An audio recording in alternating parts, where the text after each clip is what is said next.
Berjumpa lagi bersama saya Simon Agi Putra. Kali ini saya ingin menginformasikan mengenai pedoman pengelolaan ijazah, jenjang pendidikan dasar dan pendidikan menengah yang sudah di-share di grup-grup WhatsApp atau di website Kementerian Pendidikan Dasar dan Menengah Republik Indonesia. Berikut. Nah, apa itu e-ijazah? E-ijazah, ijazah elektronik atau dokumen digital sebagai pengakuan atas kelulusan peserta didik dari satuan pendidikan formal dan non-formal.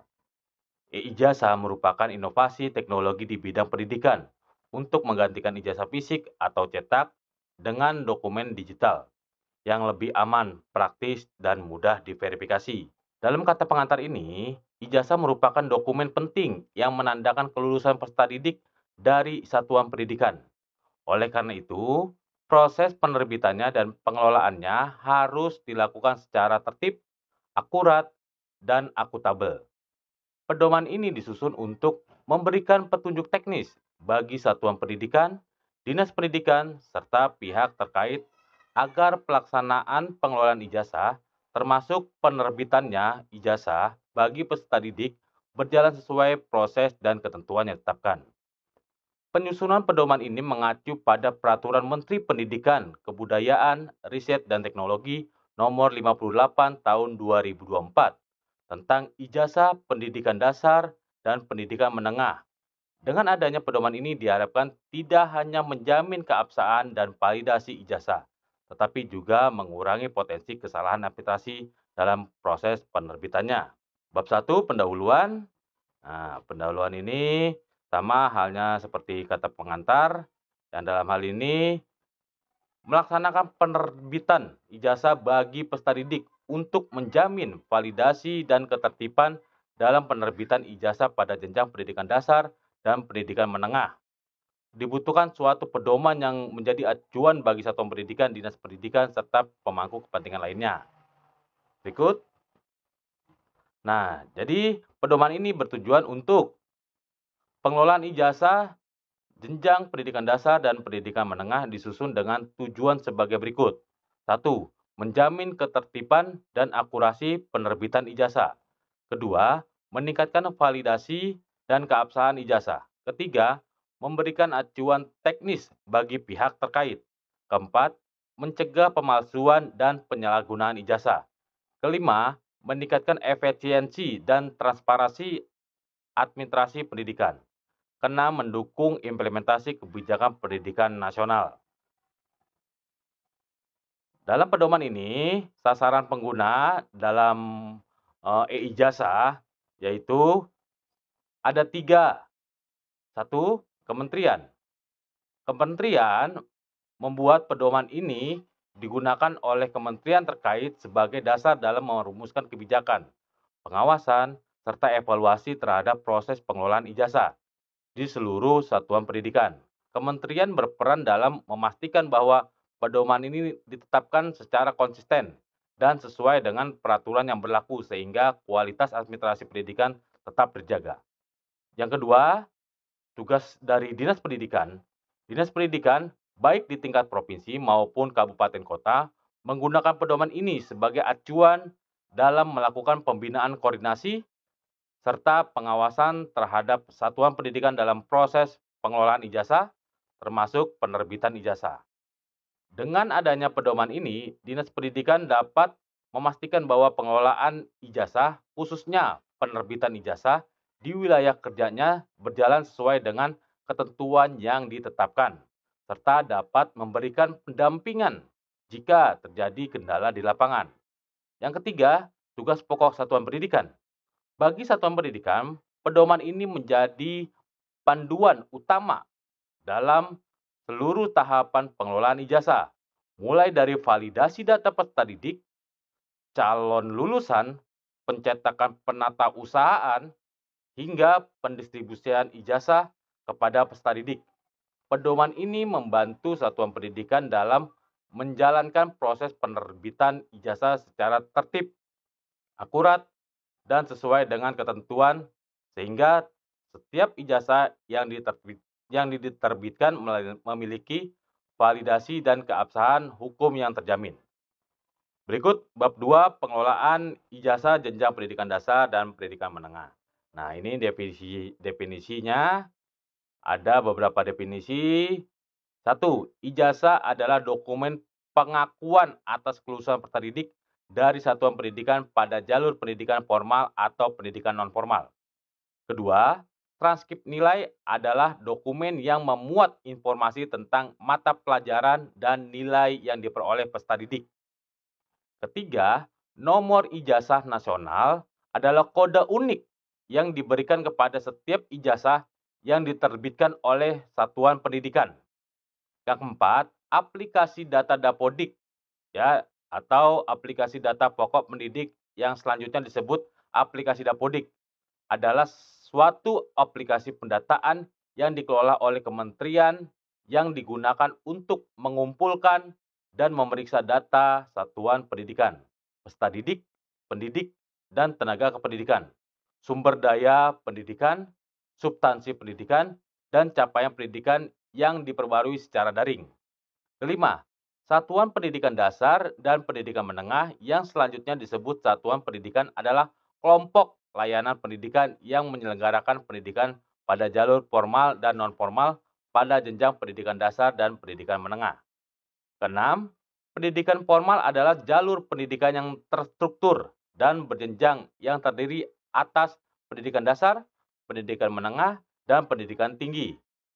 Ketujuh, pendidikan non-formal adalah jalur pendidikan di luar pendidikan formal yang dapat dilaksanakan secara terstruktur dan berjenjang.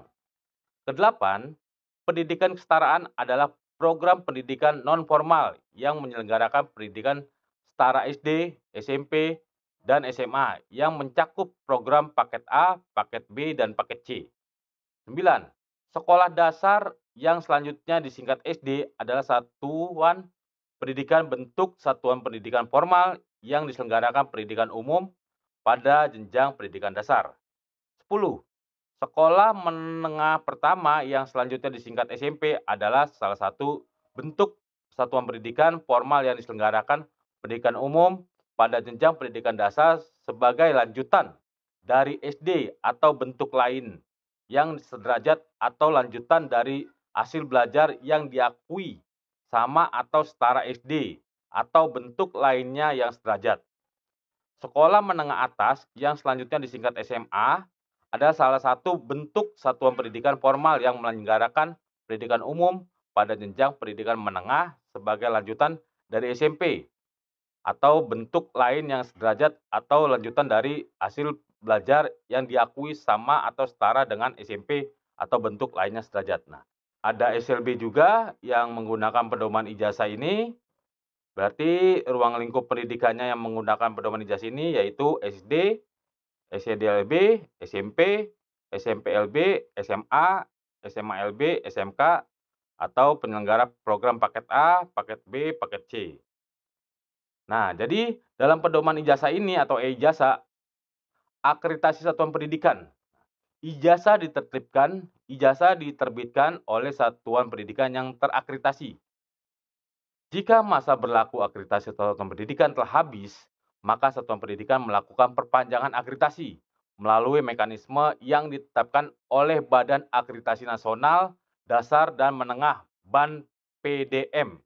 Perpanjangan akreditasi satuan pendidikan memastikan bahwa satuan pendidikan tetap memiliki kewenangan untuk menerbitkan ijazah bagi peserta didik lainnya. Dalam hal satuan pendidikan memiliki status tidak terakreditasi, maka satuan pendidikan tersebut harus menginduk ke satuan pendidikan lainnya pada jalur dan jenjang yang sama yang terakreditasi satuan pendidikan induk untuk dapat menerbitkan ijazah bagi peserta didik lainnya.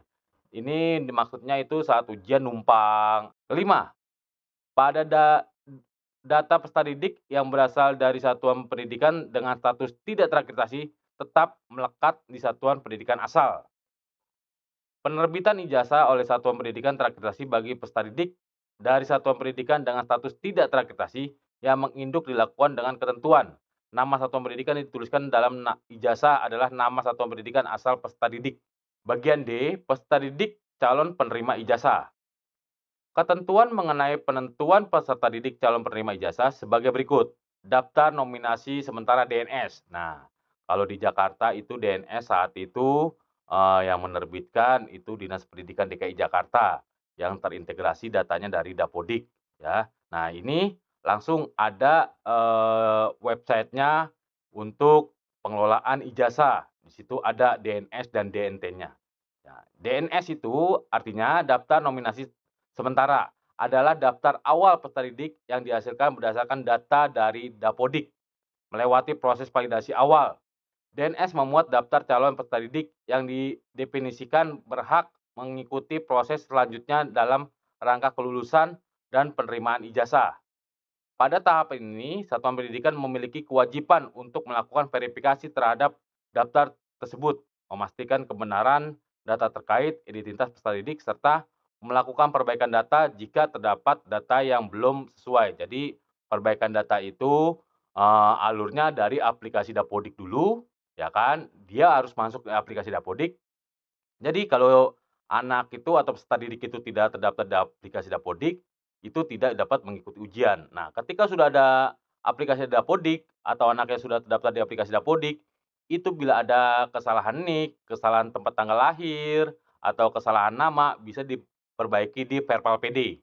Ya, di Verpal PD biasanya di situ ada di bagian menu residu. Ya, lihat di situ ada yang silang, ada yang checklist. Kalau yang checklist itu sudah benar, yang silang itu tidak sinkron 100%, ada yang kesalahan-kesalahan atau yang tidak cocok dengan pemadanan Dukcapil. Penetapan kelulusan peserta didik. Satuan Pendidikan menetapkan kelulusan peserta didik sesuai dengan ketentuan peraturan perundang-undangan yang berlaku. Penetapan kelulusan peserta didik dituangkan dalam keputusan Kepala Satuan Pendidikan sesuai dengan tata naskah pada Satuan Pendidikan yang bersangkutan. Kepala Satuan Pendidikan menetapkan kelulusan peserta didik dengan ketentuan sebagai berikut: kelulusan SD, SDLB, dan program paket A ditetapkan pada tanggal hari Senin pertama di bulan Juni tahun berkenan. Nah, jadi kalau Kepala Satuan Pendidikan menetapkan kelulusan itu yang ditentukan yaitu kelulusan SD ditetapkan pada tanggal hari Senin pertama di bulan Juni tahun berkenaan. Kelulusan SMP, SMPLB, dan program paket B ditetapkan pada tanggal hari Senin pertama di bulan Juni berkenaan. Ya, jadi setiap hari Senin pertama. Jadi untuk tanggal-tanggal penulisan ijazah. Ya, jadi seperti kepala sekolah menetapkan kelulusan. Jadi kalau memang ada mau pengumuman kelulusan itu harus ditetapkan per hari Senin tanggal pertama di bulan Juni tahun berkenaan. Nah, jadi setiap bulan Juni di hari Senin pertama, itu dia maksudnya, ya. Kelulusan SMA, SMA, SMALB, SMK, dan paket program C ditetapkan pada tanggal hari Senin pertama di bulan Mei. Nah, kalau SMK itu hari Senin pertama di bulan Mei tahun berkenaan, ya. Kalau SMP itu hari Senin pertama di bulan Juni tahun berkenaan. Nah, jadi kalau untuk SD di bulan Juni, ya, hari Senin di bulan Juni tahun berkenaan. Jadi itu untuk penetapan kelulusan peserta didik. Lalu dalam hal ini, ketentuan tanggal penetapan kelulusan sebagaimana dimaksud pada huruf C yang ini, ya, jatuh pada hari libur nasional. Nah, bila nanti hari libur nasional, ya, atau hari libur lainnya yang ditetapkan oleh pemerintah, kelulusan peserta didik ditetapkan pada tanggal hari kerja berikutnya. Jadi, bila mau tanda tangan atau mau pengumuman kelulusan, itu mesti cari tanggal yang tidak hari libur atau tidak hari tanggal merah. Nah, bila nanti, ketemu tanggal merah atau hari libur nasional, itu bisa mencari tanggal, ya, lainnya ditetapkan pemerintah kelulusan peserta didik ditetapkan pada tanggal hari kerja berikutnya. Jadi, hari kerja berikutnya. Jadi, jangan sampai nanti ada hal-hal yang tidak sesuai dengan ketentuan.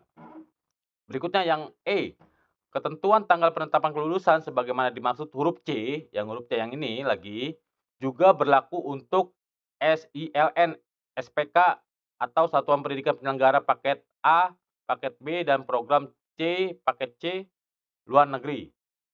Kelulusan peserta didik dituangkan dalam bentuk surat keterangan kelulusan dan ijazah. Jadi harus kita keluarkan surat keterangan kelulusan dan ijazah. yang ditandatangani oleh satuan pendidikan. Huruf G, surat keterangan lulus diterbitkan pada tanggal penetapan kelulusan peserta didik. Nah, jadi kita mengacu di huruf C. Surat keterangan lulus bersifat sementara sampai dengan terbitnya ijazah. Ya seperti biasa. Jadi ada surat keterangan lulus, ya. Jadi kita keluarkan itu sifatnya sementara, bukan untuk selanjutnya. Nah, sifatnya sementara itu sampai ijazah sudah terbit atau sudah lengkap semua, dicap 3 jari, ditempel foto, tulisan tangan. Berikut, surat keterangan lulus memuat identitas peserta didik dan rata-rata nilai peserta didik yang sama dengan nilai yang akan ditulis dalam transkrip nilai. Jadi, surat keterangan lulus memuat identitas peserta didik dan rata-rata nilai peserta didik yang sama dengan nilai yang akan ditulis dalam transkrip nilai. Jadi, nilainya itu harus sama, jangan sampai nanti ada perbedaan antara nilai yang akan ditulis sama yang nilai ijazah itu berbeda.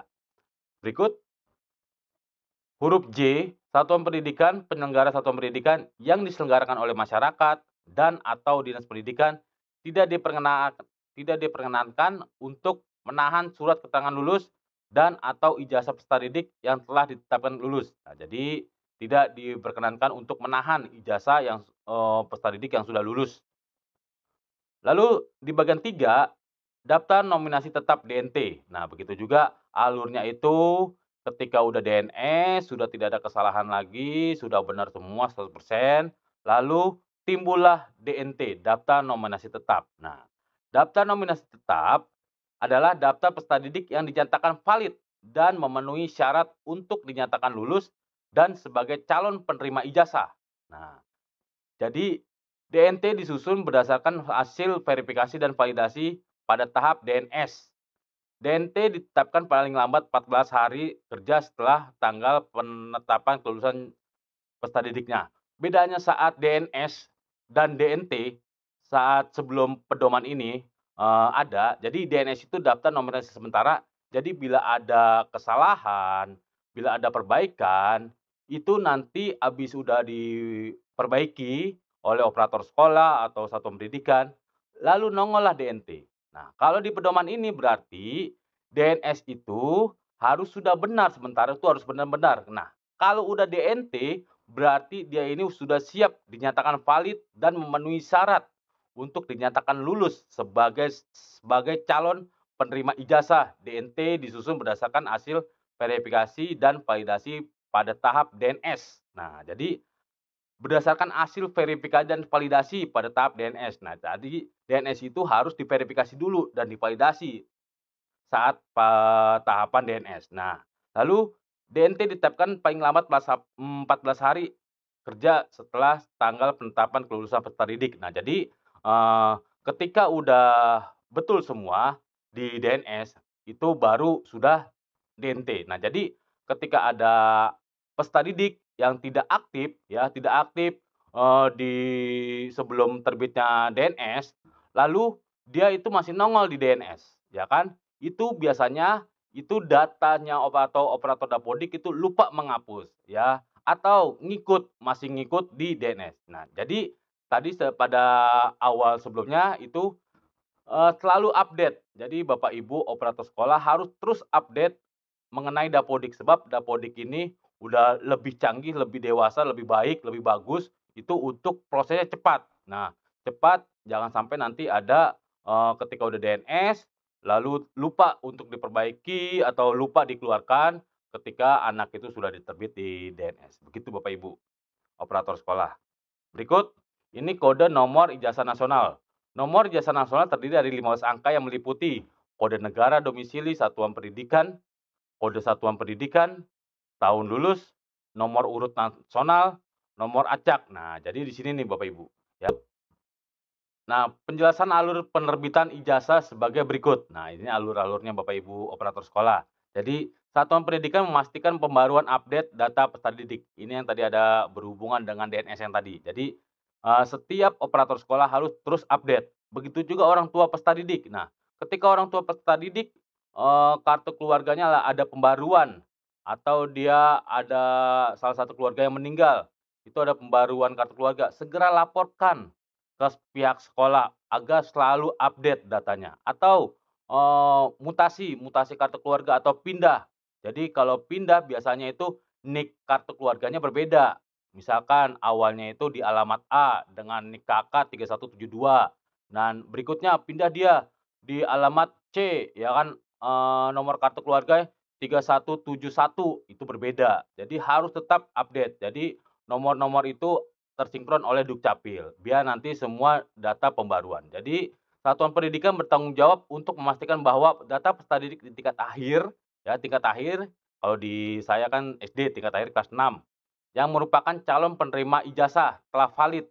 Hal ini mencakup verifikasi identitas peserta didik sesuai identitas dengan data kependudukan dan validasi NISN. Nah, data kependudukan dan validasi NISN itu tersinkron. Jadi, peserta didik harus punya NISN 1. Jadi peserta didik juga punya namanya NIK. Nah, jadi harus tersinkron, ya kan, yang kan, kesesuaian identitas dengan data kependudukan dan validitas NISN. Berikut bagian B, Dinas Pendidikan atau kementerian sesuai dengan kewenangan memastikan status akreditasi satuan pendidikan.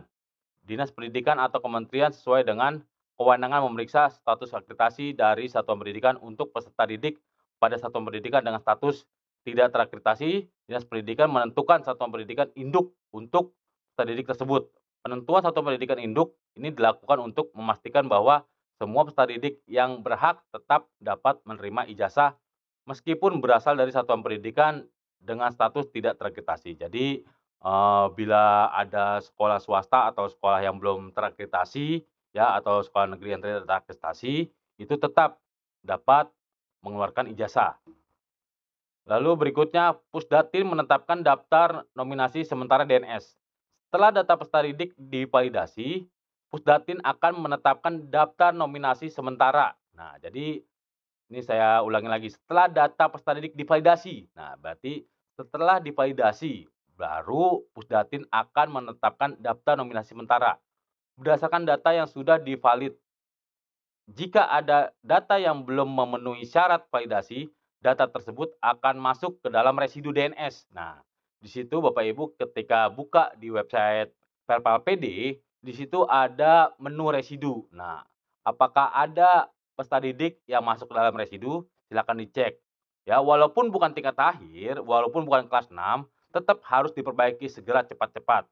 Karena kita harus update terus-menerus. Sebab di bagian A itu harus update pembaharuan terus-menerus. Nah, satuan pendidikan kemudian diwajibkan untuk memperbaiki data tersebut sebelum menjadi DNS. Nah, jadi saya sampaikan tadi, saat waktu sebelum ini, belum ada pedoman ini DNS itu ketika sudah jadi DNS, lalu sekolah ada nih peserta didik yang namanya salah, tempat tanggal lahir salah, bisa diperbaiki, ya kan? Lalu nongollah DNT dengan data yang sudah diperbaiki dari DNS sebelumnya itu. Nah, lalu kalau di sini ya, kalau di sini nih, satuan pendidikan kemudian diwajibkan untuk memperbaiki data tersebut sebelum ya, data tersebut sebelum menjadi DNS. Nah, jadi perbedaan DNS dan DNT itu, ya.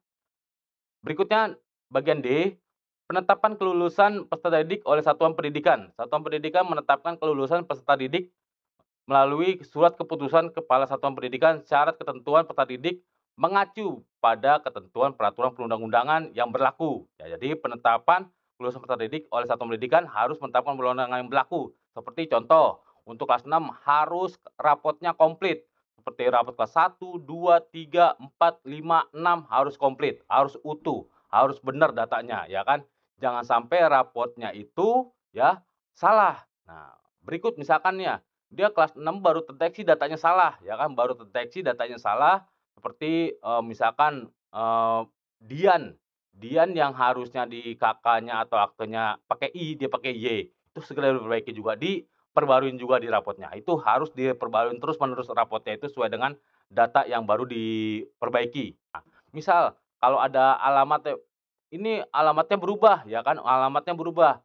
Terus kalau memang alamatnya berubah, lalu NIK-nya tidak berubah, tidak usah, ya kan. Semua terdeteksi ke Dukcapil adalah NIK, ya kan, seperti itu. Berikut E, Satuan Pendidikan mengunduh format SPTJM. SPTJM itu surat pertanggungjawaban mutlak. Satuan Pendidikan mengunduh format SPTJM yang telah ditetapkan ditetapkan SPTJM wajib ditantangani oleh Kepala Satuan Pendidikan di atas materai 10.000. Nah, jadi SPTJM-nya tempel materai dulu sebelum tantangan dan diunggah pada sistem kementerian untuk diajukan ke Dinas Pendidikan atau kementerian sesuai dengan kewenangan. Surat ini berfungsi sebagai bukti resmi yang menyatakan bahwa data peserta didik telah diverifikasi dan telah memenuhi syarat untuk menjadi penerima ijazah. Persetujuan SPTJM. Persetujuan SPTJM yang telah diunggah dilakukan oleh Dinas Pendidikan bagi satuan pendidikan sesuai dengan kewenangannya. Nah, berikut satuan pendidikan pada kementerian sesuai dengan kewenangan bagi SPK. Atase pendidikan pada kantor perwakilan Indonesia luar negeri sesuai dengan kewenangan bagi SILN atau satuan pendidikan penyelenggara program paket A, paket B, dan paket C atau luar negeri. Ini sama mengenai tentang DNT DNS. Penomoran ijazah. Satuan pendidikan mengakses sistem kementerian untuk memperoleh nomor ijazah nasional yang akan dicantumkan pada format ijazah masing-masing peserta didik pada calon penerima ijazah. Pencetakan dan pengesahan ijazah. Nah, pencetakan dan pengesahan ijazah. Satuan pendidikan mengunduh format ijazah, ya, mengunduh format ijazah yang telah disediakan dalam sistem kementerian paling singkat 3 hari setelah tanggal penetapan DNT. Nah, jadi paling singkat 3 hari setelah penetapan DNT. Jadi ketika DNT nih ya, DNT sudah ditetapkan, ya, jadi paling singkat 3 hari setelah tanggal penetapan DNT. Ketika DNT ditetapkan, itu kita harus mengunduh, ya, harus mengunduh format ijazah. Bagian B, satuan pendidikan mencetak format ijazah. Ya, satuan pendidikan mencetak format ijazah. Kita format ijazahnya yang telah diunduh tersebut jika akan ditantangani dengan tanda tangan basah. Bagian C, satuan pendidikan membubuhkan foto peserta didik pemilik ijazah pada format ijazah. Jadi harus ada foto juga. Lalu bagian D, Kepala Satuan Pendidikan menandatangani ijazah dengan tanda tangan basah dan membubuhkan stempel Satuan Pendidikan atau dengan tanda tangan elektronik terverifikasi. Bagian E, dalam hal ini Kepala Satuan Pendidikan tidak dapat menerbitkan ijazah dikarenakan berhalangan atau terjadinya kekosongan jabatan. Nah, bila hal ini tidak dapat menerbitkan ijazah dikarenakan berhalangan atau terjadinya kekosongan jabatan, maka penandatangan ijazah dilakukan oleh pelaksana tugas PLT, ya, yang dimaksud PLT itu sesuai dengan ketentuan yang berlaku. Bagian F, bagi kepala satuan pendidikan yang berstatus sebagai ASN diisi dengan menyertakan nomor induk pegawai NIP. Nah, jadi kalau ASN ada NIP-nya, ya. Sedangkan kepala satuan pendidikan non ASN ini biasa di swasta, ya, di swasta di ASN diisi atau strip. Nah, jadi harus strip. Jangan biasakan nama di bawahnya kosong. Kalau di ASN itu nama lalu di bawahnya NIP. Nah, jadi tidak boleh pakai gelar. Pengisian juga memperhatikan ketentuan bahwa penandatangan ijazah tidak perlu mencantumkan tulisan PLT. Nah, jadi tidak boleh ada tulisan PLT atau pelaksana tugas pada kolom nama dan jabatan. Jadi kalau mau nulis misalkan tetap aja kepala sekolah, udah gitu aja. Jangan ada PLT titik kepala sekolah. Jadi maksudnya seperti itu. Lalu penyerahan ijazah. Satuan pendidikan menyerahkan ijazah kepada peserta didik pemilik ijazah sesuai jadwal yang telah ditetapkan untuk ijazah yang ditantangani dengan tanda tangan elektronik. Nah, jadi ada yang tantangan elektronik. Yang terverifikasi satuan pendidikan juga memberikan salinan dokumen digital ijazah kepada peserta didik pemilik ijazah. Jadi dokumen digital ijazah itu peserta didik masing-masing atau anak-anak peserta didik masing-masing itu dapat melihat. Jadi ada websitenya itu, ya, websitenya dapat dilihat, nanti tinggal masukin nomor, itu tinggal masukin. Jadi nanti nongol itu, ijazahnya. Berikutnya, penjelasan alur penerbitan perbaikan ijazah sebagai berikut. 1.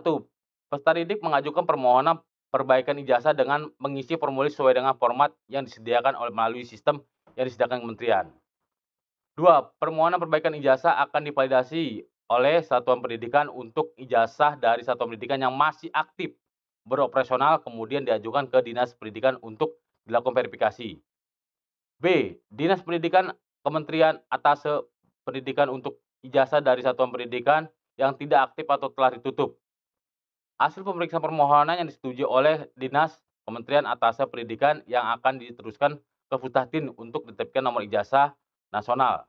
Dalam hal ini, pemeriksaan permohonan satuan pendidikan atau dinas pendidikan atas itu tidak disetujui, permohonan akan dikembalikan kepada pemohon untuk diperbaiki terlebih dahulu. Pencetakan perbaikan ijazah dilakukan oleh satuan pendidikan untuk ijazah dari satuan pendidikan yang masih aktif atau beroperasi dan disahkan oleh kepala satuan pendidikan. Dinas pendidikan, kementerian atau atasnya pendidikan untuk ijazah dari satuan pendidikan yang tidak aktif atau tutup yang disahkan oleh kepala instansi. Jadi seperti itu ya kali kalau ada sekolah yang aktif, yang masih aktif itu bisa dikeluarkan dengan ada formatnya khusus dari website yang nanti disediakan. Kalau nanti sekolah tutup, nanti dinas pendidikan masing-masing yang mengenai spesifikasi kertas. Spesifikasi kertas pada ijazah, 1. Ukuran kertas A4 dari ukuran 21 cm kali 29,7 cm. Yang kedua, ketebalan kertas minimal 80 gram per meter persegi GSM. Ketiga, kertas berwarna putih. Keempat, bahasa ditulis dalam bahasa Indonesia dapat diterjemah ke bahasa asing jika diperlukan. 5. Format sesuai dengan format standar yang telah ditetapkan oleh kementerian. Jadi, bila nanti ingin mencetak kertasnya seperti ini, seperti halnya kartu keluarga. Kalau Bapak Ibu masih ingat, kartu keluarga dulu mesti ada belangkonya khusus. Nah, sekarang kartu keluarga sudah bisa dicetak melalui kertas AVS biasa yang sudah melalui standar seperti 80 gram dan A4. Nah, lalu begitu juga ijazah. Nah, seperti itu. Lalu pembiayaan. 1. Biaya penerbitan ijazah sepenuhnya menjadi tanggung jawab satuan pendidikan melalui alokasi biaya operasional satuan pendidikan. Hal ini mencakup seluruh tahapan penerbitan mulai dari validasi data hingga penerbitan ijazah. Satuan pendidikan diharapkan mengelola anggaran secara efisien untuk memastikan proses ini berjalan dengan lancar tanpa membebani peserta didik. Berikutnya, kedua, untuk satuan pendidikan penerima dana bantuan operasional satuan pendidikan BOSP, biaya penerbitan ijazah dapat dialokasikan dari dana BOSP tersebut. Dana BOSP bertujuan untuk mendukung pembiayaan operasional satuan pendidikan, termasuk administrasi pendidikan, sehingga penerbitan ijazah masih dalam kategori pembiayaan yang diperbolehkan. Penggunaan dana BOSP ini harus dilaporkan secara akuntabel sesuai pedoman pelaporan dana BOSP sesuai dengan ketentuan yang berlaku. Ketiga, satuan pendidikan dilarang untuk melakukan pungutan biaya penerbitan ijazah kepada peserta didik. Hal ini bertujuan untuk menjamin hak peserta didik atas dokumen ijazah sebagai bukti kelulusan peserta didik. Berikutnya, bab 3, penerbitan transkrip nilai. Penerbitan transkrip nilai, spesifikasi kertasnya, ukuran kertas A4 dengan ukuran 21 cm x 29 cm, sama halnya seperti ijazah. Atau folio F4 21 cm x 33 cm, ketebalannya minimal 80 gram per meter persegi GSM. Nah, jadi di sini ada atau. Jadi tergantung jumlahnya. Bahkan kalau memang kita cukup untuk A4, kita pakai A4 aja. F4 ini kemungkinan banyak seperti banyak mata pelajaran yang harus dituangkan di ijazah. Nah, jadi kalau memang seperti sekolah negeri yang untuk mata pelajaran standar yang sesuai dengan ketentuan, biasanya dipakai untuk A4 untuk menyesuaikan dengan cetakan ijazah. Berikutnya keempat, bahasa ditulis dalam bahasa Indonesia dapat diterjemah ke bahasa asing jika diperlukan. Nah, jadi bahasa yang di ijazah sama di transkrip nilai sama. Bahasa Indonesia dapat diterjemahkan atau bahasa asing yang bila diperlukan. 5. Format sesuai dengan format yang telah ditetapkan oleh kementerian. Jadi format ijazah, format transkrip nilai sudah ditentukan oleh kementerian. Bagian B, tata cara penulisan. Daftar mata pelajaran terdapat pada transkrip nilai sesuai dengan kurikulum berlaku. Nah, jadi mata pelajaran itu terdapat transkrip nilai pada kurikulum yang berlaku. Kedua, muatan informasi terdapat pada transkrip nilai diisi sesuai dengan muatan tertulis pada ijazah. Jadi, muatan informasi seperti nama, nomor NISN, itu muatan-muatan informasi. Ketiga, penulisan nilai pada transkrip nilai berisi nilai yang diperoleh dari satuan pendidikan sesuai dengan ketentuan pada Peraturan Menteri Pendidikan, Kebudayaan, Riset, dan Teknologi Nomor 21 Tahun 2022 tentang standar penilaian pendidikan pada pendidikan anak usia dini, jenjang pendidikan dasar, dan jenjang pendidikan menengah seperti perubahannya, ya, serta perubahannya. Nilai untuk setiap mata pelajaran pada transkrip nilai ditulis dalam skala 0 sampai dengan 100 dengan pembulatan 2 angka di belakang koma. Contohnya seperti ini, 72,495. Nah, jadi bila dibulatkan menjadi 72,50. Nah, berikutnya 85,754. Nah, bila dibulatkan menjadi 85,75.